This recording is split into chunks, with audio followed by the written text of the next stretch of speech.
42 ans après, la mort du poète chilien Pablo Neruda revient au cœur de l'actualité. Pablo Neruda a-t-il été assassiné par les hommes du général Pinochet dont il était un farouche opposant? Une enquête ouverte en 2011 sur les circonstances du décès du prix Nobel de littérature pourrait aboutir dans les prochaines semaines. Son corps, exhumé récemment pour être analysé, a retrouvé sa sépulture ce mardi lors d'une cérémonie officielle au Chili. Les prélèvements effectués sur sa dépouille ont révélé la présence massive de bactéries. L'enquête devrait permettre de dire si elles ont été inoculées par les agents de la dictature. Il n'avait pas publié de roman depuis 6 ans. L'écrivain américain Paul Auster vient de rendre son tout nouveau manuscrit. Un livre d'un peu plus de 1000 pages auquel il a consacré 3 longues années. Construit autour d'un personnage doté de multiples destins, ce 19e roman serait une sorte de saga, à en croire son auteur.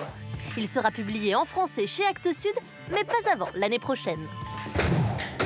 Il était l'un des survivants des camps d'extermination nazis et il en avait témoigné en 1971 dans un livre. Martin Gray, l'auteur d'Au nom de tous les miens, s'est éteint ce lundi à l'âge de 93 ans. Dans ce récit écrit avec Max Gallo, ce juif d'origine polonaise racontait les drames de son existence. Sa vie dans le ghetto de Varsovie, son évasion du camp de Treblinka et la perte de ses parents et de ses frères tués par les nazis.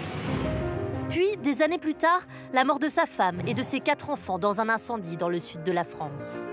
Au nom de tous les miens, vendu à 36 millions d'exemplaires à travers le monde, avait été porté à l'écran en 1983.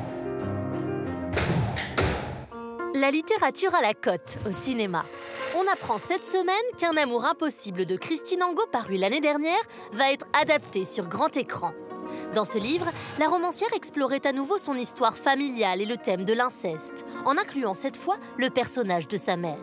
Le tournage est prévu en 2017. Autre nouvelle, Zelda Fitzgerald, l'extravagante épouse de Francis Scott Fitzgerald, va faire l'objet d'un film.